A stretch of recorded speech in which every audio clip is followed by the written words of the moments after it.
नमस्कार, मी श्वेता. तुम्ही पाहताय न्यूज 18 लोकमत. मुद्दा महाराष्ट्रामध्ये तुमचं स्वागत. सुरुवातीला एक मोठी बातमी आत्ताची, ती म्हणजे भोग्यांसंदर्भात आज अजित पवारांच्या अध्यक्षतेखाली सह्याद्री अतिथीगृहावरती सर्वपक्षीय बैठकीचं आयोजन करण्यात आलंय. सर्व पक्षांचे 2-2 प्रतिनिधी या बैठकीला उपस्थित राहणार आहेत. मात्र भाजपच्या एकही प्रतिनिधी या बैठकीला उपस्थित राहणार नाही अशी माहिती मिळते. देवेंद्र फडणवीस आणि चंद्रकांत पाटील यांना या बैठकीचं निमंत्रण देण्यात आलेलं होतं.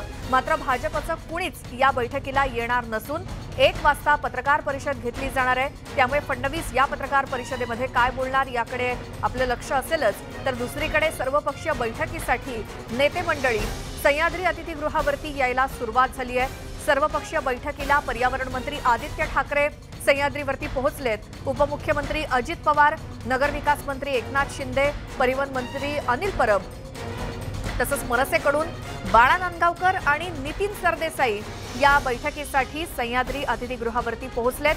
मात्र भाजपचा एकही नेता भोंग्यांसंदर्भातल्या या बैठकीसाठी येणार नसल्याचं कळतंय. आमचे प्रतिनिधी उदय जाधव आपल्यासोबत जोडले गेलेत.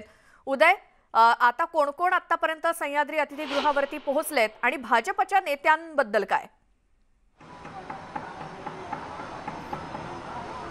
भोंगा या सध्या वादग्रस्त ठरलेल्या विषयावरती चर्चा करण्यासाठी सर्वपक्षीय सदस्यांना आज सह्याद्री अतिथीगृह येथे राज्य सरकारने निमंत्रण दिलेलं आहे. जवळपास 28 विविध पक्षांच्या प्रमुखांना आणि त्यांच्या नेत्यांना इथे निमंत्रण देण्यात आलेलं आहे. या बैठकीला सह्याद्री अतिथीगृहामध्ये सुरुवात झालेली आहे.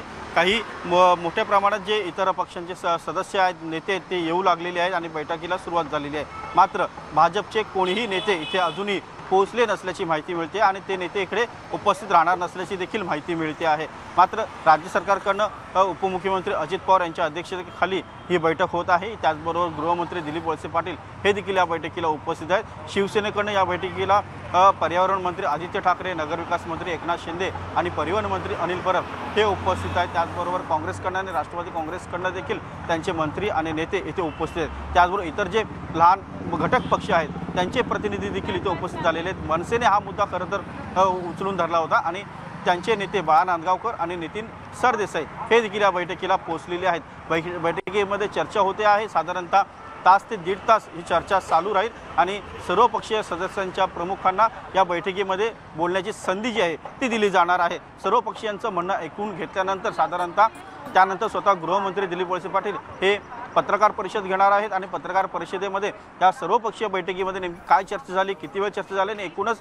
या संपूर्ण बैठकीचा अहवालासंदर्भात ते प्रसारमाध्यमांशी चर्चा करणार आहेत. या बैठकीमधून काय निर्णय होतो हे देखील पाहावं लागणार आहे. कारण भोंगावरती आवाजाचं नियंत्रण असावं या संदर्भातली मागणी जी आहे ती सातत्याने केली जात आहे. सुप्रीम कोर्टाचे देखील काही निकष आणि नियम जे ते त्यांनी जाहीर केलेले आहेत, मात्र त्यांचं पालन प्रत्यक्षात होत नाही आहे.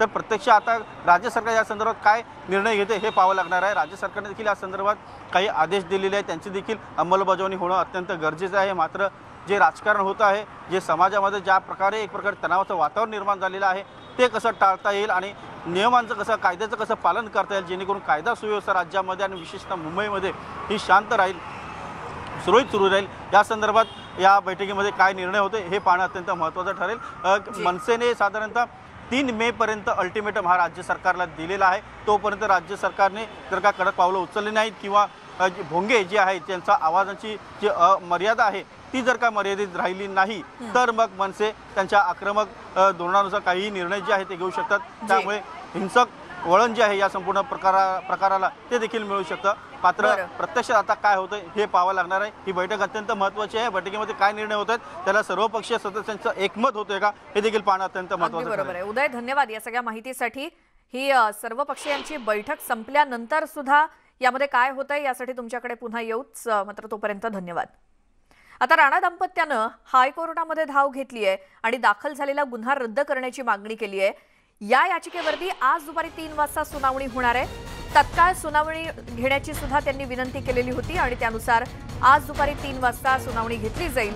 खार पोलिसात दाखल झालेला गुन्हा रद्द करण्याची मागणी राणा दाम्पत्यानं केली आहे आणि त्यांनी हायकोर्टात धाव घेतली असून दाखल असलेला गुन्हा रद्द करण्याची मागणी केली आणि यावरतीच आज दुपारी 3 वाजता हायकोर्टामध्ये सुनावणी देखील घेतली जाणार आहे. तत्काळ सुनावणी घेतली जावी अशी देखील विनंती राणा दाम्पत्यानं कोर्टाकडे केली. खार पोलिसात या दोघांवरती दाखल असलेला गुन्हा रद्द करावा अशी मागणी राणा पती पत्नीनं केली आहे आणि त्यावरतीच तत्काळ सुनावणी घेण्याची मागणी करत आज दुपारी 3 वाजता सुनावणी होणार आहे। खार पोलिसात दाखल झालेला गुन्हा रद्द करावा या मागणीसाठी राणा दाम्पत्याची याचिका। त्यामुळे हायकोर्टात त्यांनी आता धाव घेतली आहे। दोघांनी पती पत्नींनी त्यांना 14 दिवसांची न्यायालयीन कोठडी सुनावण्यात आली आहे।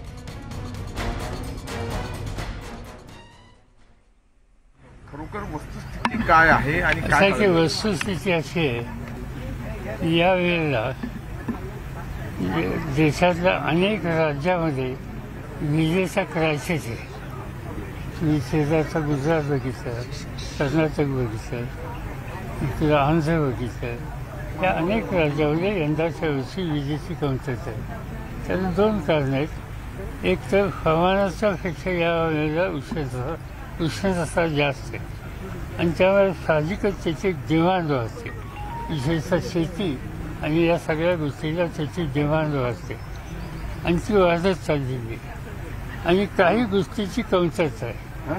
त्याच्यात राव मटेरियल, आता केंद्र सरकार काय म्हणतं, राज्य सरकार काय म्हणतं, याचं मी खोलात जाऊ इच्छित नाही। माझ्या मते सगळ्यांनी बसून यातनं मार्ग काढला पाहिजे आणि म्हणजे राज्याच्या अर्थव्यवस्थेवर विपरीतपणा होणार नाही याची काळजी घेतली पाहिजे।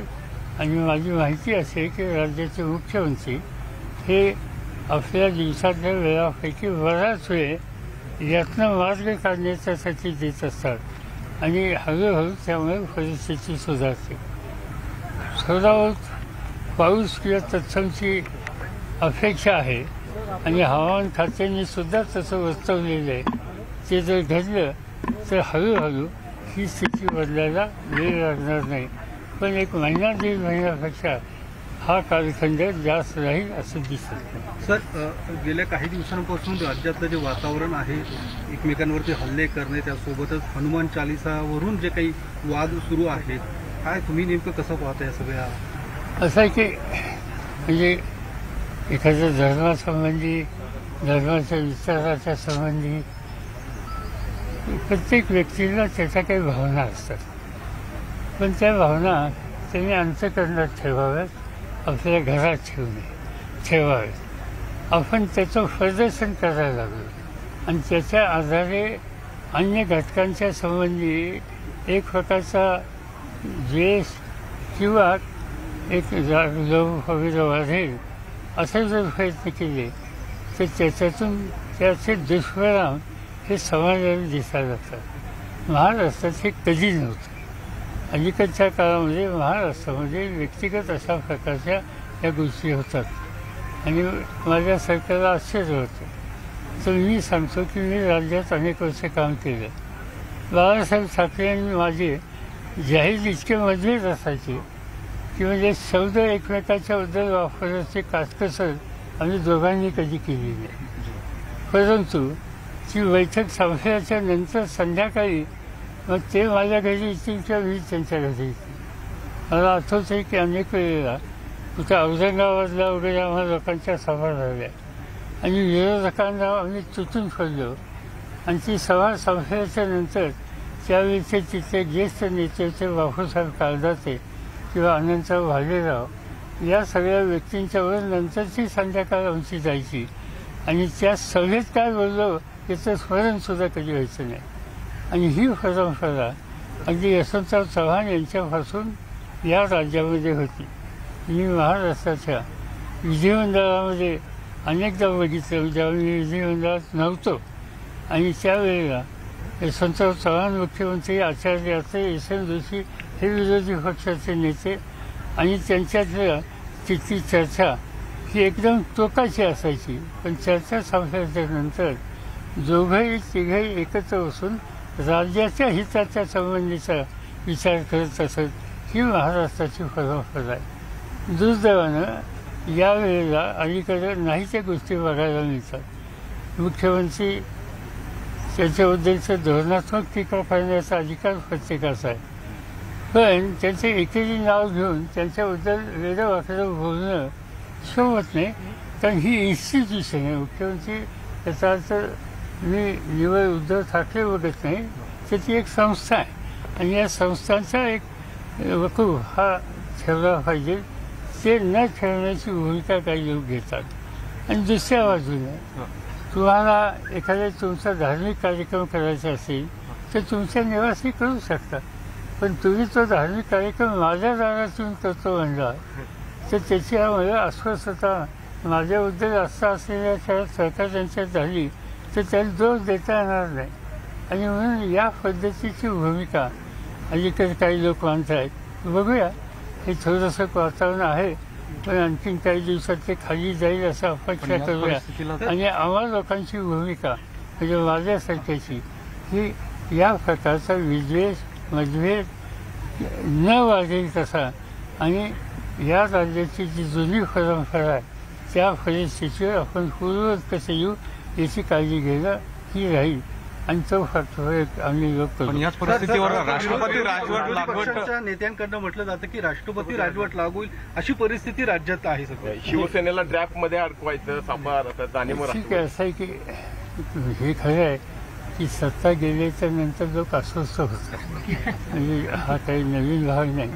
म्हणजे सगळेच काही माझ्यासारखे नसतात. माझी काही जर सत्ता गेली, पण सत्ता गेली तर त्या दिवशी मला आठवत आहे 78-80 साली माझं सरकार बरखास्त केलं आणि बरखास्त केलं ही बातमी मला रात्री 12:30 वाजता मुख्य सचिवांनी सांगितली. 12:30 वाजता 3-4 मित्रांना आम्ही बोलवलं. मी घरातलं सामान आवडलं आणि सकाळी 7 वाजता मी दुसऱ्या जागेत राहायला गेलो. सरकारची गाडीच होती आणि त्या दिवशी इंग्लंड विरुद्ध इंडिया क्रिकेटची मॅच होती. 10 वाजता मी वानखेडे स्टेडियमवर मॅच बघायला गेलो आणि दिवसभर मॅच एन्जॉय केली. त्यामुळे सत्ता असली आणि नसली, सत्ता येते जाते, त्याच्यामुळे आपण इतकं अस्वस्थ होण्याची गरज नाही. पण हल्ली काही लोक फार अस्वस्थ आहेत आणि त्याला मी दोष देऊ शकत नाही, कारण निवडणुका होण्याच्या पूर्वीच मी येणार या प्रकारच्या घोषणा त्यांनी केल्या आणि ते घडू शकलं नाही. त्याच्यामुळे अस्वस्थता असते. पण आपण असं अपेक्षा करूया की ह्या सगळ्या आमच्या स्नेहांनासुद्धा या परिस्थितीतून काय परिणाम होतात हे लक्षात येईल आणि इथे योग्य वातावरण निर्माण करायला त्यांचंही सहकार्य लागेल. सर्वपक्षीय नेत्यांची आज बैठक आहे भोंग्या संदर्भामध्ये. आपण काही तशी राज्य सरकारने बोलवली, चांगली गोष्ट आहे. सगळ्यांशी बोलायची पद्धत होती आणि त्या दृष्टीने त्याचं काहीतरी चांगलं निघालं तर मला आनंद आहे. या सगळ्या परिस्थिती संदर्भात आज भाजपचं एक शिष्टमंडळ केंद्राकडे तक्रार करण्यासाठी गेलेलं आहे. केंद्रीय गृहसचिवांना त्यांनी तक्रार सुद्धा केलेली या संदर्भात. ठीक आहे ना. असं आहे की अस्वस्थ असलेल्या लोकांनी कुठले कुठले मार्ग आपल्याला उपलब्ध आहेत त्याच्या खोलात ते जाणार आणि त्याचा काही फारसा विचार करायचे कारण नाही. आणि राष्ट्रपती राजवट वगैरे या चर्चा केल्या जातात की दमदाटी केली जाते, नाही असं नाही. त्याचे काही परिणाम होत नसतात. तर निवडणुका जर करायची वेळ आली तर निवडणुकीचे निकाल काय लागतात हे कोल्हापूरने सांगितलेलं आहे. त्यामुळे कोणी लगेच त्या टोकाला जाईल असं मला वाटतं. हे सगळं घडत असताना समान नागरी कायदा लागू करण्याचे संकेत केंद्रीय गृहमंत्र्यांनी दिले. त्याबाबत लवकरच त्याबाबत विचार केला जाईल. तेच म्हणून ते संसदेमध्ये चर्चेला येईल त्यावेळी चर्चा करू. आज नाही, पण समजा कुठलाही हा निर्णय घेणार असतील तर शेवटी राज्यसभा लोकसभेत चर्चेला यावं लागतील. आणि कदाचित जी संसदेत पद्धत आहे की असे महत्त्वाचे निर्णय घेण्याच्या पूर्वी विरोधकांशी सुद्धा सुसंवाद ठेवायचा, तसं जर केलं तर ती एक संधी आहे. त्यावेळेला आम्ही आमची मतं व्यक्त करू.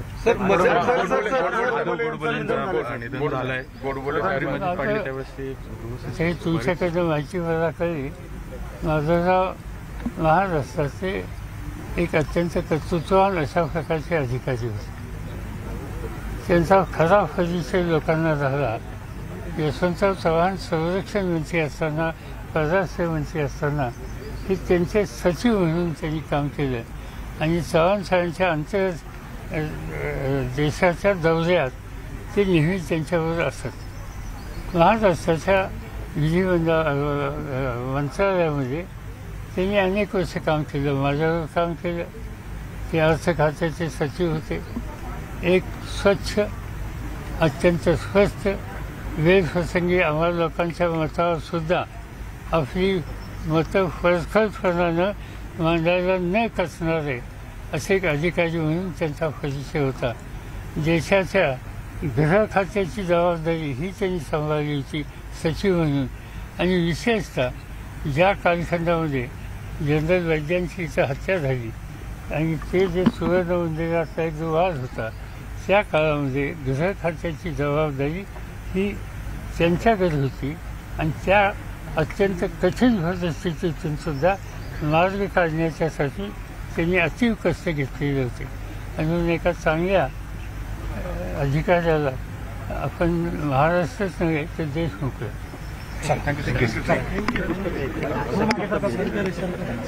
राष्ट्रवादीचे अध्यक्ष शरद पवार बोलत होते आणि त्यांनी अगदी वीज भारनियमनापासून ते अगदी राणा दाम्पत्याकडून झालेला हा सगळा प्रकार आणि भावना या स्वतःपुरत्या मर्यादित ठेवाव्यात, दुसऱ्याच्या घरापर्यंत नेऊ नयेत असं म्हणत त्यांनी टीका केली राणा पती पत्नींवरती आणि राज्यातल्या वेगवेगळ्या मुद्द्यांवरती भाष्य केलं. पुण्यामध्ये शरद पवार बोलत होते.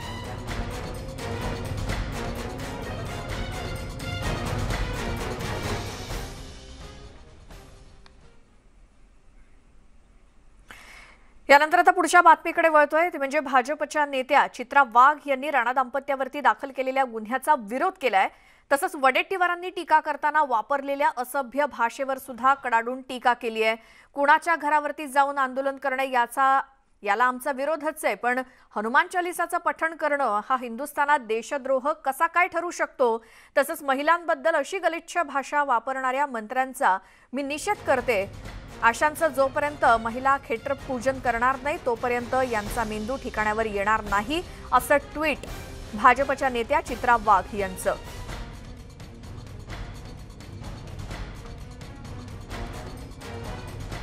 भाजपच्या नेत्या चित्रा वाघ यांनी राणा दाम्पत्यावरती दाखल झालेल्या गुन्ह्याचा विरोध केलाय. वडेट्टीवारांनी जी काही टीका करताना असभ्य भाषा वापरली त्याचा देखील त्यांनी कडाडून विरोध केलाय. कुणाच्या घरावरती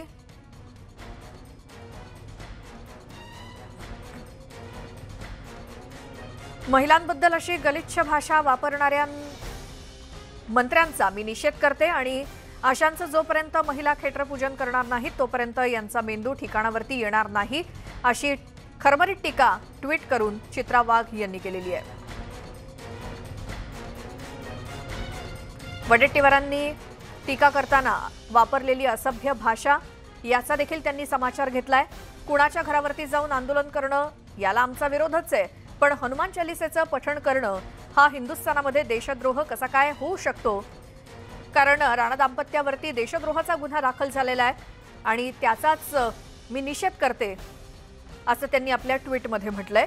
महिलांबद्दल अशी गलिच्छ भाषा वापरणाऱ्या मंत्र्यांचा सुद्धा मी निषेध करते. अशांचं जोपर्यंत महिला क्षेत्रपूजन करणार नाही तोपर्यंत यांचा मेंदू ठिकाणावर येणार नाही अशी खरबरीत टीका भाजपच्या नेत्या चित्रा वाघ यांनी केली आहे. राणा दाम्पत्यावरती दाखल झालेल्या गुन्ह्याचा तर त्यांनी निषेध केलाच आणि त्याचसोबत मंत्री विजय वडेट्टीवार यांनी ज्या भाषेमध्ये टीका केली त्यांचा देखील त्यांनी खरपूस समाचार घेतलाय. आमचे प्रतिनिधी तुषार रुपणवर आपल्यासोबत आहेत फोन लाईनवरती. तुषार, एकंदरीत चित्रा वाघ यांचं हे खरमरीत ट्विट बरंच काही सांगून जातंय, काय या सगळ्या मागे? आपण जर श्वेता पाहिलं असेल तर हनुमान चालिसा पठण करण्यावरून संपूर्ण राज्यभर आपल्याला वाद सुरू असल्याचं पाहायला मिळतोय. मुंबईमध्ये सध्या तो हाय व्होल्टेज जो ड्रामा सुरू आहे या हाय व्होल्टेज ड्रामामध्ये नवनीत राणा आणि रवी राणा हे दोघेही दाम्पत्य मातोश्रीमध्ये जाऊन उद्धव ठाकरेंसमोर हनुमान चालिसा पठण करा असं त्यांनी सांगितलं होतं आणि याला तीव्र विरोध आपल्याला शिवसैनिकांकडून करताना पाहायला मिळाला होता. मात्र या ठिकाणी आपण जर पाहिलं असेल तर राज्याचे मदत व पुनर्वसन मंत्री विजय वडेट्टीवार यांची आपल्याला जीभ घसरताना पाहायला मिळते.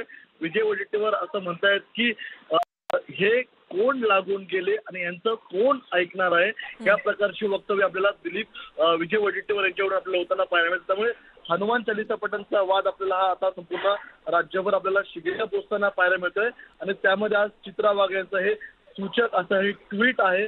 चित्रा वाघ यांनी या ट्विटमधून पुन्हा एकदा या ठिकाणी विजय वडेट्टीवार यांच्यावरती हल्ला केलेला आहे. कारण की विजय वडेट्टीवार मंत्री पदावरती असताना त्यांनी एखाद्या कुठल्याही नेत्याला अक्षम्य स्वरूपाचं विधान करणं हे चुकीचं आहे. त्यामुळे या ट्विटचा समाचार आपल्याला भाजपा नेत्यांकडून घेतला जाताना पाहायला मिळतो. बरं तुषार, धन्यवाद या माहितीसाठी.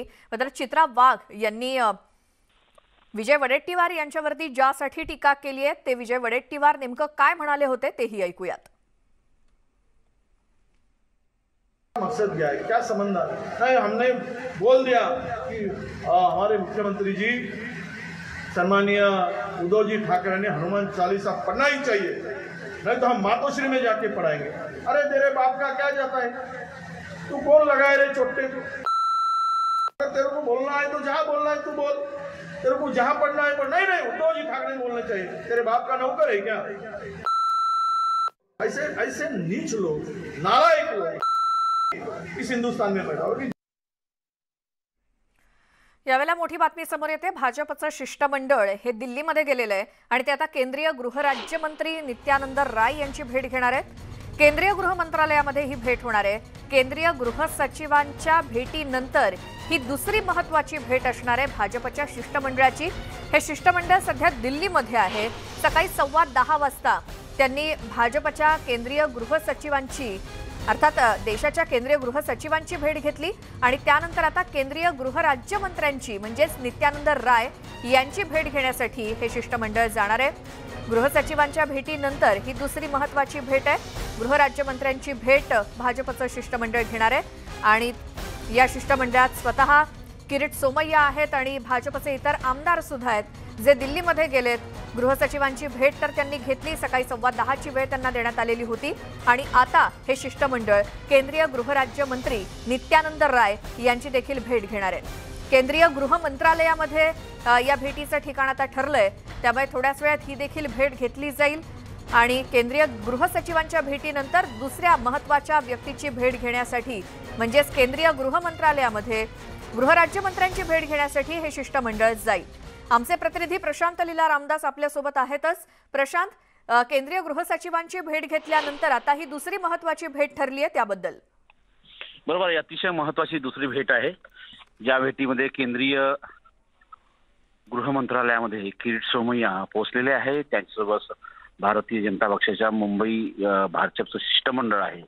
या शिष्टमंडळामध्ये अनिल साटम आहे, राहुल नार्वेकर आहे, मिहिर कोटेचा आहे. हे सगळे आमदार आणि विकास विनोद मिश्रा जे मुंबई महानगरपालिकेच्या भारतीय जनता पक्षाचे नेते आहेत ते देखील आहे.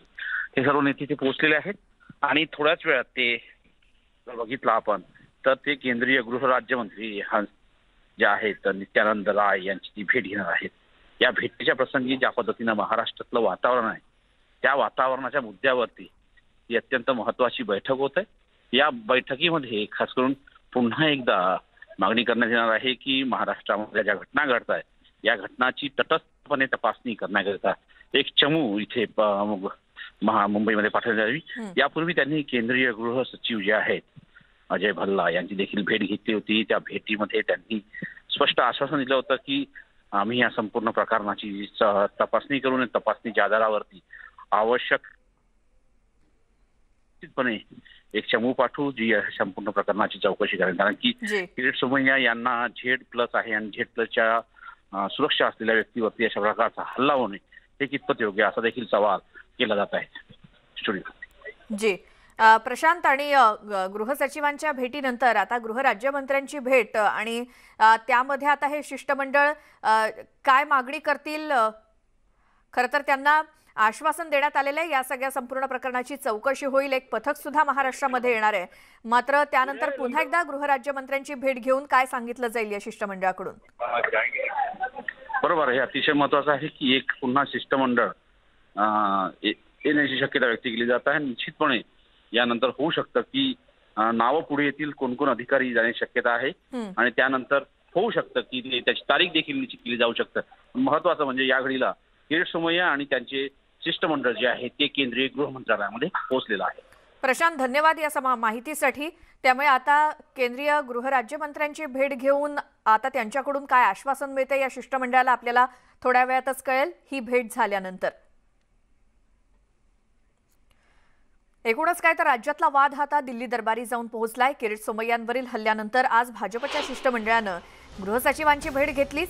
यावेळी महाविकास आघाडी आणि पोलिसांची तक्रार शिष्टमंडळानं केलेली आहे। जवळपास 25 मिनिटं गृहसचिवांसोबत ही बैठक चालली आणि गृहसचिव सुद्धा महाराष्ट्रातल्या या परिस्थितीबाबत गंभीर असून केंद्रीय गृह विभाग याची दखल घेणार असल्याचं किरीट सोमय्यांनी सांगितलं।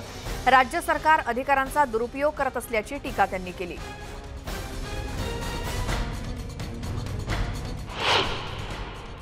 आज जे केंद्रीय गृह सचिव यांच्या सोबत 20-25 मिनिटं विस्तृत चर्चा झाली। चर्चा चिंतावर होती। महाराष्ट्रात घटनांनी जी जबाबदारी राज्य सरकारला दिली आहे, लॉ अँड ऑर्डर राज्य सरकारचा अधिकार असेल तर जबाबदारी पण आहे। आम्ही आग्रह केलाय की इथून एक स्पेशल टीम गेली पाहिजे, याचा स्टडी केला पाहिजे। त्यांनी आम्हाला सांगितलंय की ते आपसात चर्चा करून जे आवश्यक आहे ती पावलं उचलणार। एक बोगस बेनामी तक्रार मुंबईचे पोलीस कमिशनर दाखल करण्याचे आदेश देतात। एवढा खालचा पातळीवरचं काम माफियागिरी हे मुंबई पोलीस आयुक्त संजय पांडे यांच्या डिरेक्शन मध्ये झालं आहे। मी आज सगळे पुरावे दिले की मी कुठली FIR दिलीच नाही, तर किरीट सोमय्याच्या FIRच्या आधारावर कारवाई झाली असं मुंबई पोलीस कमिशनर आणि मुंबई पोलीस म्हणतात। म्हणून हा IPS ऑफिसर चीटिंग करतोय, त्याची department of policy and personal तर्फे इथून इन्व्हेस्टिगेशन व्हायला हवं अशी आम्ही मागणी केली आहे। तर हे भाजपचं शिष्टमंडळ गृहसचिवांच्या भेटीला गेलं, त्यावरून संजय राऊत यांनी टीका केली। राष्ट्रपती राजवट लावायची असेल तर ती उत्तर प्रदेश आणि महाराष्ट्रात दोन्हीकडे एकाच वेळी लावा असं ते म्हणाले। यावेळी त्यांनी संजय पांडे हे एक प्रामाणिक अधिकारी असून चांगल्या अधिकाऱ्यांवरती आरोप करू नये असंही म्हटलं।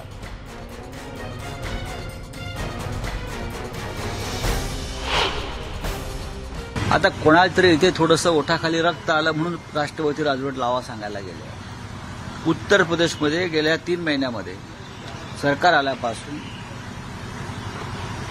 17 बलात्कार झाले। कालचं प्रकरण प्रयागराजचं मी पाहत होतो। तृणमूल काँग्रेसचं शिष्टमंडळ त्या मुलीला भेटायला गेलं होतं काल। किती बलात्कार झाले चेक करा तुम्ही। तिथे लावत्या का राष्ट्रपती राजवट? जे राष्ट्रपती राजवट लावायचीच असेल तर उत्तर प्रदेश आणि महाराष्ट्र एकदम लावा ना। हे ढोंग चालली आहे सगळी। हे 2-4 लोक जातात, दिल्लीला उतरतात, पत्रकारांना भेटतात, महाराष्ट्राची बदनामी करतात। महाराष्ट्राच्या बदनामीचे षडयंत्र आहे आणि हे षडयंत्र असंच चालू राहिलं तर या महाराष्ट्रद्रोही जी लोक आहेत त्यांच्या लोक जागोजाग चपला मारतात। मदत करत नाहीये। संजय पांडे हे एक सक्षम अधिकारी आहेत। संजय पांडे एक निष्पक्ष प्रामाणिक अधिकारी आहेत, बरं का? त्याच्यामुळे चांगल्या अधिकाऱ्यांवरती असे आरोप करू नयेत। या सगळ्या बातम्यांसोबतच मुद्दा महाराष्ट्राचा मध्ये आता वेळ झाली इथेच थांबण्याची।